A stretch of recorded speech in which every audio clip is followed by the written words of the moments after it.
2024 সালের সেই উত্তাল দিনগুলো। বঙ্গভবনের বিশাল সবুজে ঘেরা প্রাঙ্গণ আর রাজকীয় অন্দরে তখন এক অদ্ভুত নীরবতা। বাইরে যখন রাজনীতির মেঘ ঘনীভূত হচ্ছে, ভেতরে তখন এক অদৃশ্য খাঁচায় বন্দী রাষ্ট্রের সর্বোচ্চ ব্যক্তি।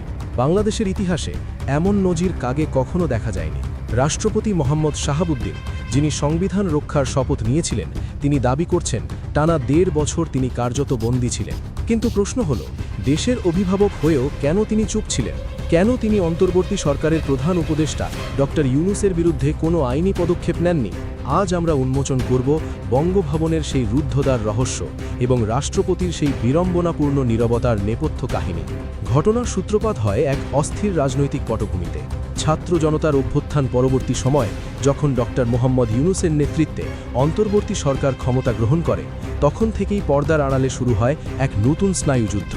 রাষ্ট্রপতি মোহাম্মদ শাহাবুদ্দিন সম্প্রতি এক বিস্ফোরক সাক্ষাৎকারে দাবি করেছেন, সেই সময় তাকে পদে পদে বাধা দেওয়া হয়েছে।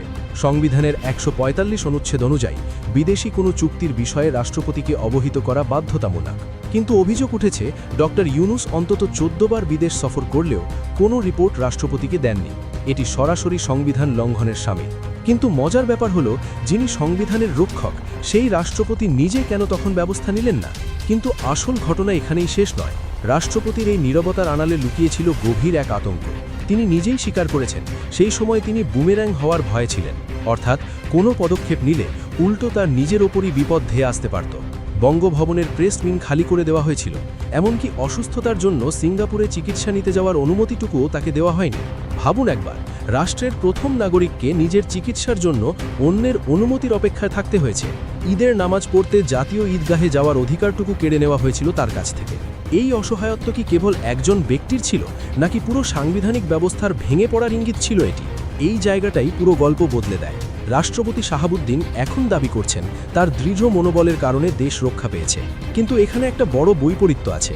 একদিকে তিনি বলছেন তিনি ভয়ে চুপ ছিলেন, অন্যদিকে বলছেন তার দৃঢ়তার কথা। এই দুইয়ের মাঝে সত্যটা আসলে কোথায়? সংবিধানের 7 এবং 7-এর ক অনুচ্ছেদ বলছে, সংবিধান লঙ্ঘন করা মৃত্যুদণ্ডযোগ্য অপরাধ, আর এই লঙ্ঘনে সহায়তা বা মৌন সমর্থন দেওয়াও সমপরিমাণ অপরাধ। রাষ্ট্রপতি একজন অভিজ্ঞ বিচারক হয়েও কেন এই আইনি মারপেচ উপেক্ষা করলেন? তিনি কি পরিস্থিতির শিকার ছিলেন, নাকি রাজনৈতিক কৌশলের অংশ হিসেবে এই নীরবতাকে বেছে নিয়েছিলেন? এরই মধ্যে রাজনীতির পাশা বদলে গেছে। মাত্র 1 সপ্তাহ আগে প্রধানমন্ত্রী হিসেবে শপথ নিয়েছেন বিএনপি চেয়ারপারসন তারেক রহমান, আর তাকে শপথ পড়িয়েছেন সেই রাষ্ট্রপতি মোহাম্মদ শাহাবুদ্দিনই। এখন আর রাষ্ট্রপতি বঙ্গভবনে বন্দী নন, তার প্রেস উইং ফিরে এসেছে, তিনি মুক্তভাবে কথা বলতে পারছেন। কিন্তু যে সংবিধান লঙ্ঘনের অভিযোগ তিনি তুলছেন, তার বিচার কি এখন হবে? তারেক রহমানের সরকার কি ডক্টর ইউনূসের সেই কর্মকাণ্ডের বিরুদ্ধে কোনো আইনি পদক্ষেপ নেবে, নাকি এই বিস্ফোরক অভিযোগগুলো কেবল ইতিহাসের পাতায় ধুলো জমা কিছু শব্দ হয়েই থেকে যাবে? এরপর যা ঘটেছিল তা কেউ কল্পনাও করেনি। দক্ষিণ এশিয়ার ইতিহাসে রাষ্ট্রপতির অসহায়ত্বের চিত্র নতুন নয়। 1975 সালে ভারতের রাষ্ট্রপতি ফখরুদ্দিন আলী আহমেদ ইন্দিরা গান্ধীর জরুরি অবস্থার কাগজে সই করেছিলেন চাপের মুখে।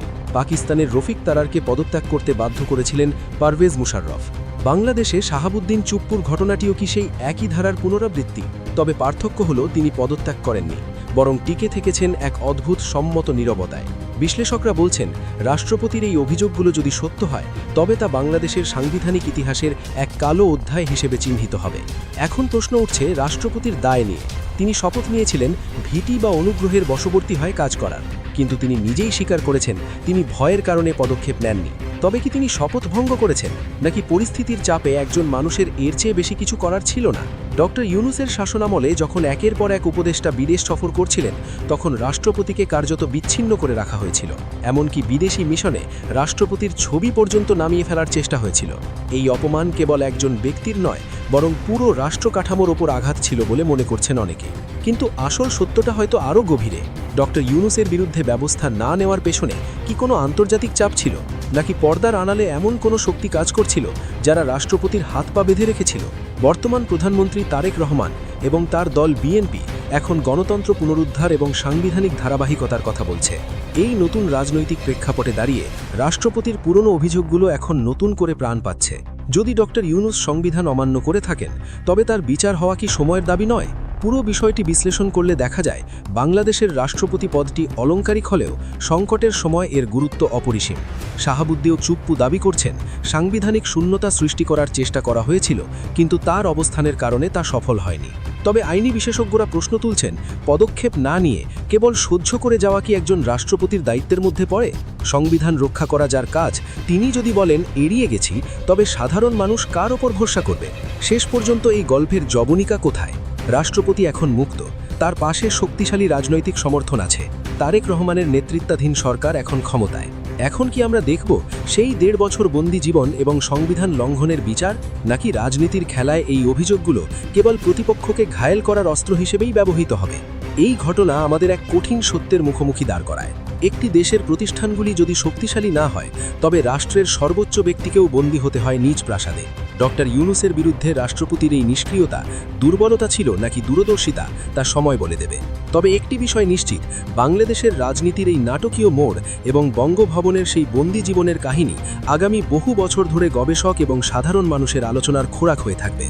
গণতন্ত্রকে টিকিয়ে রাখতে হলে কেবল ব্যক্তি নয়, আইনের শাসন এবং সংবিধানের মর্যাদা রক্ষা করা সবার আগে জরুরি। আজ রাষ্ট্রপতি কথা বলছেন, কিন্তু ইতিহাসের কাঠাগড়ে তার এই নীরবতার বিচার কিভাবে হবে, সেটাই এখন দেখার বিষয়।